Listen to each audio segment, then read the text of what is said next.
এক বাবা এসে বললেন, ওমরে ফারুক আমার ছেলে কথা শোনে না, বেয়াদব। ওমরে ফারুক ছেলেরে ডাকলেন, বাবা তুমি তোমার আব্বাজানের কথা শোনো না, এটা তো কবিরা গুনাহ। ছেলে বলে, ওমরে ফারুক সব দায়িত্ব আল্লাহ ছেলে মেয়েদেরকে দিয়েছে, বাবা মাকে কোনো দায়িত্ব দেয় নাই। ওমরে ফারুক বললেন, অবশ্যই দায়িত্ব দিয়েছে।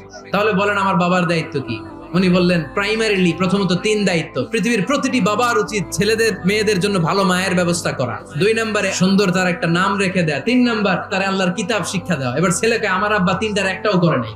এবার ওমরে ফারুক রেগে গেলেন, বাবার কাঁধে ধরলেন। ছেলে বলে, আমিরুল মুমিনিন, আমার মা নর্তকী, আমার মা মাজুসি, আমার মায়ের মধ্যে কোনো আদব কাদব নাই, সুন্দরী দেখে আমার মা রে বাবা বিয়ে করছে, আমার মায়ের কাছ থেকে জীবনে কিছু শিখি নাই। 2 নাম্বার সাম্মানি খানফাসা, আমার বাবা আমার নাম রেখেছে চামচিকা।